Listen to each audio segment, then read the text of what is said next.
sa plenary session habang naglalabas ng sama ng loob, eto pong si Senator Jinggoy Estrada muli pong uminit yung kanyang ulo hanggang sa napamura na nga po siya.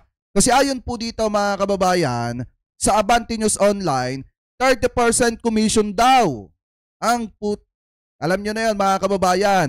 Napamura si Senator Jinggoy Estrada matapos idawit ni dating Bulacan 1st District Engineer Bryce Hernandez sa maanumalyang flood control project. So kung titingnan ninyo ang nakalagay po dito sa quote-in-quote, noong si Bryce Hernandez ang nagbanggit ng dalawang senador, front page na agad kami. Kahit hindi totoo yung sinasabi niya na walang basihan, 30% commission daw ang utang ina. Yan po yung pagkakasabi mga kababayan ni Senator Jinggoy. So ngayon, baka sabihin ng iba, gumagawa lang tayo ng kwento dito at wala tayong ebidensya, walang resibo. Di pakinggan natin mga kababayan yung mismong video. Ipinakita ko lang sa inyo yung article. At syempre, naghanda na rin tayo ng backup mga kababayan. Mahirap namang masabihan na fake news po tayo. So ito, i-play po natin. Lahat na. Masama na kami ni Joel Villanueva. Sa social media, everything, lahat. I've been there. Kaya pinag-iingatan ko pangalan ko. Why should I do such a thing, Mr. President? Nasa Senado daw siya mga kababayan, kaya pinag-iingatan daw po niya yung pangalan niya. Means, iniingatan niya yung pangalan na naitaguyod po niya. Ano po ba yung kapag ka binabanggit itong si Senator Jinggoy Estrada, ano po ba mga kababayan? Ito, tanong ko lang naman sa inyo, malaya po kayo makapag-comment. Ano po ba ang naaalala nyo patungkol po mga kababayan dito po kay Senator Jinggoy Estrada in the past? Yung mga matatagal na dito mga kababayan, kung kayo tatanungin, ano po ba ang naaalala ninyo kapag ka binabanggit ang pangalan ni Senator Jinggoy Estrada in the past mga kababayan, base po dun sa kanyang mga pinagdaanan at base po mga kababayan dun sa mga dati po niyang naging issue. Kasi kung titingnan po natin, kung iniingatan niya yung pangalan niya kahit noon pa man, di sana hindi po siya nasabit sa kung ano-ano man na mga pangyayari na kontrobersiya. Katulad na lamang mga kababayan, yung mga dahilan ng pagkakakulong po niya. Anyway, ituloy pa po natin. I received a report that Mr. Bryce Hernandez was transferred here from the Pasay City Jail, and it came to as a big surprise to this representation, since we approved that Bryce Hernandez be committed to the Pasay City Jail. We approved it in plenary. Mr. President, last Tuesday, when he appeared before the TRICOM at the House Committee, at the House of Representatives, the opening statement, if my memory serves me right, of Mr. Bryce Hernandez was... Kasi di ba mga kababayan, alam nyo ba kung bakit nanggagalaiti dito si Senator Jinggoy Estrada? Kasi wala, naibulgar yung pangalan nila ni Bryce Hernandez. Kasi nga naman kung titingnan nyo yung mga diskaya, nung nagbulgar daw ng pangalan ng mga kongresista, hindi daw gaanong pinag-usapan. Hindi daw gaanong pinulutan ng sambayan ng Pilipino. Samantala, nung silang dalawa na ni Senator Joel Villanueva yung pinangalanan ni Bryce Hernandez, bigla daw pong naging front page silang dalawang senador. In the same time mga kababayan, hanggang ngayon pinag-uusapan pa rin yung pagkakapangalan sa kanilang dalawa ni Bryce Hernandez. Kaya po kasi nanggagalaiti dito si Senator Jinggoy Estrada. At ang isa pa, yung pagkakatransfer muli ni Bryce Hernandez mga kababayan sa kustodiya ng Senado. Kasi nga sinasabi ng mga abogado niya na delikado po yung buhay ni Bryce Hernandez doon po sa Pasay City Jail mga kababayan sa pangangalaga ng ating mga kapulisan. So ngayon, yan po yung mga bagay at dahilan kung bakit mainit yung ulo mga kababayan nito pong si Senator Joel Villanueva. Anyway, tuloy pa natin. Is that? Pwede ba? Dito na ay, shoutout kay Arnold Lopez lang ako makulong. Ayoko pong bumalik sa Senado dahil merong mga senador na involved dito sa flood control. And much to my surprise, he mentioned this representation together with Senator Joel Villanueva. After his testimony full of lies. According to the Senate President, he talked with the Speaker of the House. They reached an agreement that he be committed at the PNP custodial center. Sabi dito, Jake, kamukha mo si Jinggoy. Magkamukha ba kami? Okay lang. Center. But when I discovered that when he was at the PNP custodial center, not one a member. Wait lang, basahin natin yung comment ni Ma'am Aida Pajardo. Plunder kaya nakakulong, dapat ibalik ulit kung mapapatunayan na sangkot sa corruption. Plunder ba yung naging kaso niya dati? Ay, shoutout po kay Ma'am Aida Pajardo from Hong Kong. Was guarding him there. Pakinggan nyo. Ni isa. Yan. Sa mga OSA na dapat meron tayong physical custody of that person. Wala nang pakialam ang pulis dyan eh. Tayo na ang may physical custody. Pero nasaan? Nasaan na nagagwardya sa kanya doon? Kung biglang tumakas yun, biglang pinatakas ng pulis yun, paano na? Siniraan pa ang PNP. Diba, siniraan pa yung ating mga kapulisan na hindi naman uto-uto yung mga yan para patakasin nila itong isang tao na high profile na ito na pinag-uusapan hanggang ngayon. Alam nyo ba mga kababayan, sa totoo lang, eto pong si Bryce Hernandez nung dinala yan sa kustodiya ng Pasay mga kababayan sa kamay ng ating mga kapulisan, sa tingin nyo pa aalisin yan o patatakasin yan ng ating mga kapulisan doon? Di sila ang nalintikan dyan, sila ang napag-initan dyan. Alam naman nila na high profile, eto pong si Bryce Hernandez. Pero parang ang dating kasi sa sinasabi dito ni Senator Jinggoy Estrada, gagawa yung ating mga kapulisan ng ganong klase ng paraan o desisyon para hindi mapapanagot etong si Bryce Hernandez. Alam naman po natin na high profile yan. So after that, nag-decision po tayo here, plenary, that we commit him at the Pasay City Jail. And everybody approved of it. When I made my motion, sinigundahan ni Majority Leader Senator Mig Zubiri, and no one objected. At ang sabi dito, I got hold of this letter from the lawyer of Mr. Bryce Hernandez. Third to the last paragraph. We appeal for this because today there is renewed faith. Ito, September 15, today. Under your leadership, Senate President Soto, and with Chairman Lacson's stewardship of the Blue Ribbon Committee, there is assurance that the Senate will stand not only as a body of discipline, but as an exemplar of fairness. Mr. President, on Tuesday, sabi ni Bryce Hernandez, ayaw niya rito. Kayo na po ang Senate President noon. Bakit ngayon sasabihin itong abogado niya, there is renewed faith? Bakit nung sinabi ni Bryce Hernandez, Senate President po kayo, wala ba siyang faith sa inyo noon nung nagsalita siya? Noong Tuesday? Hindi, kasi baka mga kababayan ganito yan eh. Kaya siguro nasabi ni Bryce Hernandez yun na wala siyang tiwala. Pagpalagay natin, o natatakot siya mga kababayan sa Senado, kasi nga kasisiwalat pa lang niya yung ugnayan ni Senator Jinggoy Estrada at saka ni Senator Joel Villanueva sa mga kickback sa maanumalyang flood control. Siyempre nga naman, kung ikaw ba naman ay nagsiwalat ng ganon tapos may dalawang miyembro ka ng Senado na naisiwalat, siyempre matatakot ka na maibalik sa kustodiya ng Senado kasi baka nga mamaya kung ano pa ang gawin sa buhay mo nitong dalawang malaking tao na nabanggit at nasagasaan mo. So ngayon yan siguro yung mga dahilan kung bakit nasabi ni Bryce Hernandez yun, hindi sa walang tiwala dun po sa Senate President na nakaupo. Kung hindi mga kababayan, natatakot di umano kay Senator Jinggoy at saka dito kay Senator Joel Villanueva. Na ayaw niya bumalik dito sa Senado. Bakit ngayon niya lang sasabihin na meron siyang renewed faith? Bakit lagi natin sinusunod ko ano gustong kapritsyo ni Bryce Hernandez? Gusto niya malipat sa ayaw niya rito, nilipat niyo sa custodial.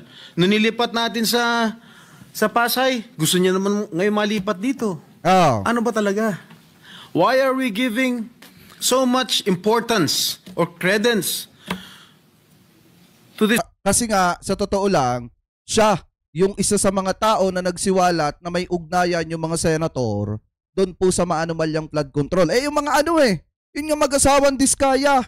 Kita nyo mga kababayan, sa daming isinuwalat na pangalan ng mga kongresista, nakakapagtaka naman na walang isiniwalat na pangalan ng mga senador. Doon pa lang magtataka na kayo at mapapaisip na kayo Ano yung sa dami nilang nakatransaksyon, wala man lang silang ni isa na nakatransaksyon na senador? Imposible yan. Kaya nga nakakagulat etong matinding revelasyon na ginawa ni Bryce Hernandez mga kababayan. Kaya pala kung matatandaan ninyo, balikan natin yung hearing ni Senator Rodante Marcoleta. Nung nagtanong itong si Senator Jinggoy Estrada doon sa mag-asawang Diskaya, alam natin lahat na hindi kumbinsido etong si Senator Marcoleta mga kababayan doon sa naging sagot na mag-asawang Diskaya kasi nga may alam.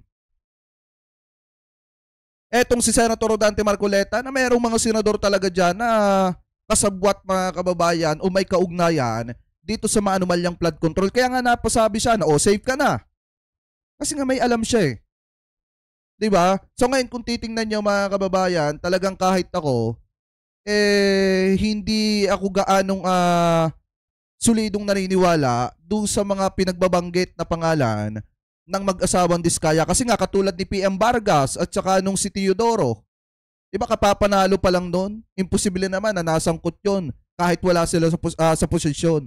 Diba ituloy pa natin? This person who is a liar, who is the number one suspect of this corruption, what is happening in our country today.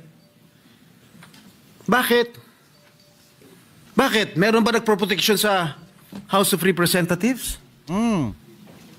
Bakit nung nag-hearing ang Blue Ribbon Committee po, nung si Congressman Marcoleta pang chairman ng Blue Ribbon, nagbanggit si Diskaya, ilang congressman ang involved sa corruption. Pagdating nung kinabukasan, hindi na front page, hindi kasi nga ito mga kababayan tinalakay natin yan. Kung matatandaan nyo, nabanggit yung mga pangalan dyan na House Speaker Martin Romualdez. Alam nyo kung bakit humina yung issue na yon? Kasi nga sa totoo lang, yung mga senador, yung mga congressman na kapapanalo pa lang na binanggit ng mga Diskaya doon sa kanilang statement mga kababayan o sinumpaang salaysay o sworn statement, maliwanag naman po na may butas. Laki ng butas. Bakit? Isinama si PM Vargas kapapanalo pa lang nun. Diba? Isinama yung Teodoro kapapanalo pa lang nun. Tapos ang nakakapagtaka pa dito mga kababayan, yung kanilang mga isiniwalat from 2022 lang, maliwanag na nagsimula silang mangontrata sa gobyerno mga kababayan o proyekto sa national 2016. 2012 pa nga nangungontrata na sila kaso sa local. 2016 nangungontrata sila, nagsimula silang pumasok sa national panahon ni dating Pangulong Duterte. Alam nyo, mas kapanipaniwala yan kung binanggit nila yung mga kasabwat nila pamula 2016 hanggang 2025. At dapat mga kababayan sa totoo lang, kung may nakatransaksyon sila dyan na senador in the past, kahit sa panahon ni dating Pangulong Duterte hanggang sa kasalukuyan, dapat isiniwalat na po nila. Para na sa ganon, napag-usapan at hanggang ngayon pinag-uusapan pa rin. Kaya po nalaos agad yung issue na yon kasi nga ang daming butas nung statement ng mag-asawang Diskaya. Anyway, tuloy pa natin. Masyadong pinag-usapan? Nung si Bryce Hernandez na nagbanggit ng dalawang senador, front page na kaagad kami. Kahit hindi totoo yung sinasabi niya. Na walang basihan. 30% commission daw. I'm sorry. Strike that from the strike out from the record. Which part? I'm sorry. 30%. Pero di ba mga kababayan na ito may binanggit si Senator Ping Lacson, kinukumpirma nila o kinukumpirma niya yung 355 million na ibinaba doon po sa lugar ng Bulacan. Di ba ang binanggit ni Bryce Hernandez, merong ibinaba na proyekto na nagkakahalaga o merong ibinaba na lang na pera na nagkakahalaga o halaga ng proyekto na nagkakahalaga ng 355 million, 355 million pesos sa lugar ng Bulacan. At yan po ay kinumpirma mga kababayan ni Senate Pro Tempore, Senator Ping Lacson. Ngayon, kung titingnan nyo, kaya kasi naging kapanipaniwala yung sinabi ni Bryce Hernandez kasi kinumpirma po yan ni Senator Ping Lacson at napatunayan po nila na totoo. Bryce is stricken off the record. How can I demand 30%? What is his basis, Mr. President? Pagkatapos niyan, wala na, kumalat na. Front page na sa lahat ng mga newspaper of general circulation. Lahat na. Masama na kami ni Joel Villanueva. Sa social media, everything, lahat. I've been there. Kaya pinag-iingatan ko pangalan ko. Why should I do such a thing, Mr. President? Why? I will never do such thing, Mr. President. Porket ba I'm actively participating in the Blue Ribbon Committee? Porket ba matapang ako magtanong? Ako na kaagad ang target nila? Bakit? I'm just doing my job as your senator. I have an oath to defend. I want to get all the bad crooks here in the government. That is my duty as your senator, Mr. President. Mr. President, sobra-sobra na. Lahat po kami apektado na.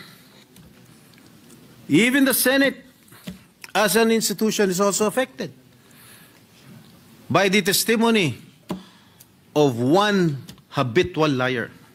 Habitual liar daw. Bakit paniniwalaan natin siya? Bakit yung mga... Kung matatandaan nyo mga kababayan na ito maliwanag tinawag niya na habitual liar. Etong si Bryce Hernandez. Pero, uulitin ko ulit, yung 355 million pesos na halaga ng proyekto na ibinaba sa lugar ng Bulacan mga kababayan, mismo kinumpirma po yan ni Senator Lacson.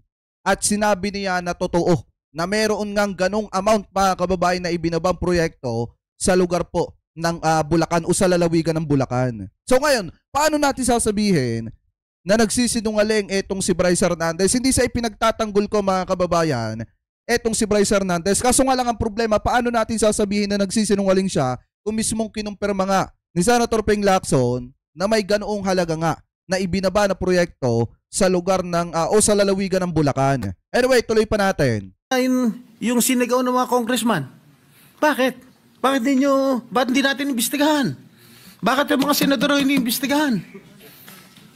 Ako, I'm open to any investigation. In fact, Mr. President, ngayon pa lang, kahit hindi pa nagko-comment sa Blue Ribbon Committee ni Senator Lacson, ngayon pa lang, I'm willing to sign any waiver to open my bank accounts. And I'll put that on record. O yan, willing daw siya mag-sign ng waiver para tingnan yung kanyang bank account. Dapat all in all mga kababayan, pamula nung siya ay naging senador. In the same time, dapat hindi lang bank account po niya.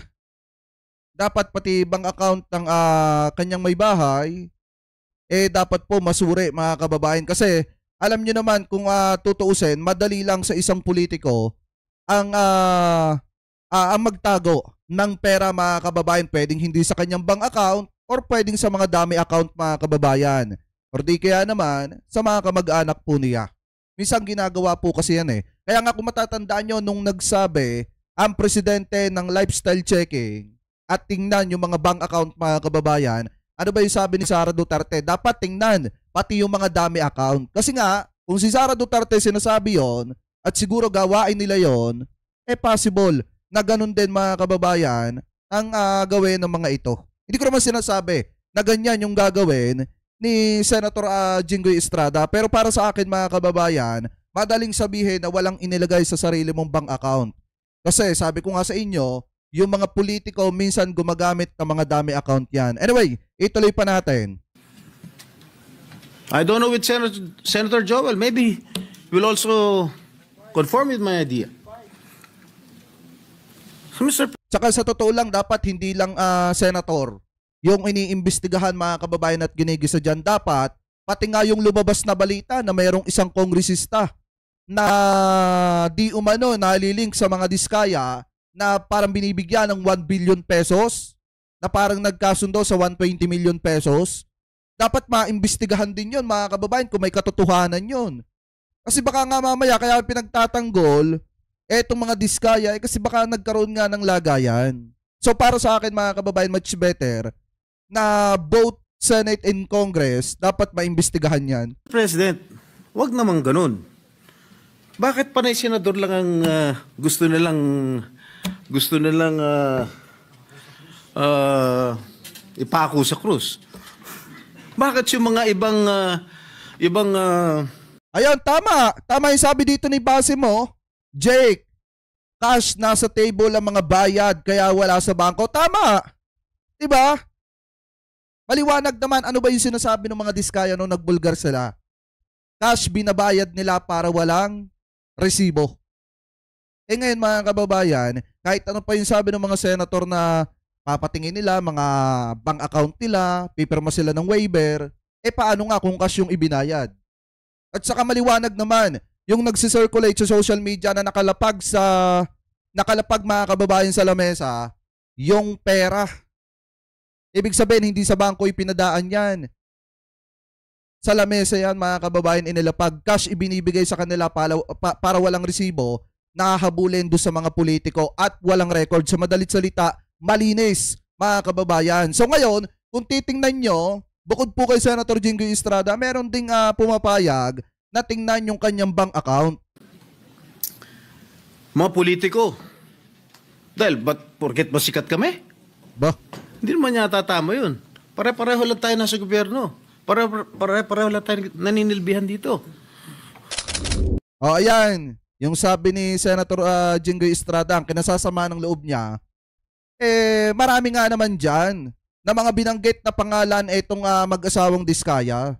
At maliwanag din doon sa mga binanggit na mga diskaya na kapag ka nagbibigay sila ng kaparte o kickback ng isang congressman, eto congressman cash nila ibinibigay para walang resibo mga kababayan at walang ebidensya, sa madalit salita. Nakalagay sa duffel bag.